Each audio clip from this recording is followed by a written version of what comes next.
गुरुर्ब्रह्मा गुरुर्विष्णु गुरुर्देवो महेश्वरा। श्री गुरु साक्षात परब्रह्म तस्मै श्री गुरुवे नमः। मित्रों, जय माता की। आज के वीडियो में हम आपको रवि प्रदोष व्रत के महत्व, उसका विधि, उसके शुभ मुहूर्त आदि की पूरी जानकारी देंगे। आपने हमारा चैनल अभी तक सब्सक्राइब नहीं किया तो प्लीज वीडियो शुरू करने के पहले मिश्रा ज्योतिष के को सब्सक्राइब अवश्य कर लें और बेल आइकन की घंटी को भी बजा दें, क्योंकि आपका सब्सक्राइब हमारे लिए महत्वपूर्ण है। रवि प्रदोष व्रत का क्या महत्व है? श्री सूत जी महाराज बताते हैं कि रवि प्रदोष व्रत करने से भोलेनाथ की कृपा विशेष तौर से इंसान के ऊपर रहती है और बाबा भोलेनाथ इंसान को अच्छा स्वास्थ्य प्रदान करते हैं तथा उसकी लंबी आयु देते हैं। रवि प्रदोष व्रत का ये विशेष महत्व है। आपको लंबी आयु मिलेगी और अच्छा स्वास्थ्य मिलेगा। अब प्रदोष व्रत करने का तरीका क्या है? ब्रह्म मुहूर्त में उठ जाइए, शौच आदि क्रिया से निवृत्त होइएगा, स्नान करके स्वस्थ वस्त्र धारण करिए, भगवान शंकर के सामने बैठकर दाहिने हाथ में पुष्प, अक्षत, जल, मिष्ठान, दक्षिणा आदि चीजें लेकर के संकल्प लीजिएगा और संकल्प लेने के बाद में ये सारी चीजें जमीन में डाल दीजिएगा। सायंकाल सूर्योदय से यानी सूर्यास्त से घंटा पहले, सायंकाल सूर्यास्त से घंटा पहले स्नान करके साफ सफेद धुले हुए कपड़े पहनिए, कुशासन या ऊन के आसन पर पूर्व या उत्तर दिशा की ओर मुंह करके अपनी क्षमता के अनुसार पंचोपचार, दशोपचार या फिर षोडशोपचार, जैसे भी आपकी क्षमता हो, पूजन करें। ओम नमः शिवाय मंत्र का जप करें या आपके गुरुदेव ने जो भी शिव जी का आपको बीज मंत्र दिया है उसका जप करें तथा व्रत कथा पढ़ें और व्रत कथा सुने। तो व्रत कथा इस प्रकार है। बहुत दिनों की बात है, एक गांव में एक गरीब ब्राह्मण रहता था। उसके परिवार में सिर्फ 3 ही लोग थे। गरीब ब्राह्मण रहते थे, उनकी पत्नी थी और एक उनका पुत्र था।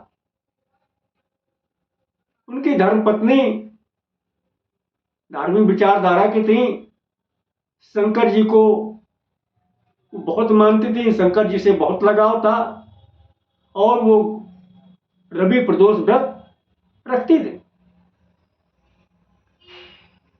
एक दिन उनका लड़का गंगा जी गया स्नान करने, और लड़का एक दिन क्या, हमेशा गंगा स्नान करने का उसका नियम था, लेकिन दुर्भाग्यवश एक दिन जब वो स्नान करने जा रहा था तो रास्ते में कुछ चोर मिल गए। आजकल की भाषा में जिनको हम लोग राजन कहते हैं, तो कुछ राजन मिल गए। उस बच्चे को, मतलब उनके बेटे को पकड़ लिया। उससे बोले, भाई जो कुछ रखे हो धन वो निकालो। लड़के ने कहा, मेरे पास कुछ नहीं। लेकिन चोर तो चोर, वो कहाँ मानने वाले, उन्होंने तलाशी लिया, लेकिन उस लड़के के पास कुछ नहीं था। और फिर ये चोर थे, चोर खिसिया गए, लड़के को 2-3 थप्पड़ मारा, 2-3 थप्पड़ मार के भगा दिया, भाग जाए यहां से। तो ब्राह्मण का बेटा वहां से चल दिया डर के, और चलते चलते चलते वो थक गया। जब थक गया तो रास्ते में उसको एक बरगद का वृक्ष दिखाई दिया। तो उस बरगद पेड़ के नीचे जाकर वो लेट गया और उसको नींद आ गई।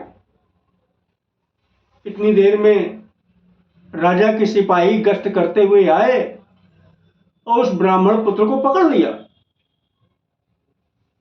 और पकड़कर उसको ले जाकर राजा के सामने हाजिर कर दिया।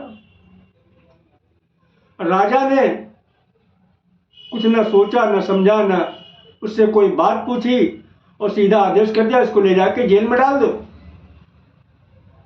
सिपाहियों ने उस ब्राह्मण पुत्र को जेल में डाल दिया। जब ब्राह्मण पुत्र जेल में चला गया तो इधर राजा को रात में सपना होता है कि हे राजा, जिस बालक को तूने अंदर बंद किया है जेल में, वो बालक का कोई अपराध नहीं है, वो बालक सच्चा बालक है। उसको तत्काल अपनी जेल से बाहर कर, नहीं तो तेरा राजपाट सब नष्ट हो जाएगा। राजा घबरा कर उठा। किसी तरीके से उसने रात पार किया। सुबह होते होते सिपाहियों को बुलवाकर ब्राह्मण पुत्र को अपने सामने बुलवाया। ब्राह्मण पुत्र से सारी बात पूछी। उसने जो दास्तान था, जो किस्सा हुआ उसके साथ, तो सारी बात बताई सच सच। राजा ने फिर ब्राह्मण पुत्र के माता पिता को बुलवाया। माता पिता को बुलवा के 5 गांव दान में दे दिया। 5 गांव दान में दे दिया। तो इस तरह जो है ब्राह्मण परिवार आनंद से रहने लगा। शिव कृपा से उसकी गरीबी दूर हो गई। ये सिर्फ कृपा उसकी पत्नी जो प्रदोष व्रत रखती थी, भोलेनाथ, उसकी कृपा से उसके बालक को जेल से निकलवाया और उसकी दरिद्रता दूर की। तो अपनी सामर्थ्य के अनुसार फलाहार या निराहार व्रत रखें, पूरे साल व्रत रखें, या फिर मात्र 11 प्रदोष व्रत रखें। लेकिन ये सब सारी चीजें संकल्प में ही क्लियर की जाती हैं और लास्ट में क्षमा याचना करते हुए उद्यापन करवा दें। तो इस बार रवि प्रदोष व्रत 11 दिसंबर रविवार 2023 को पड़ रहा है। बोलो शंकर भगवान की जय।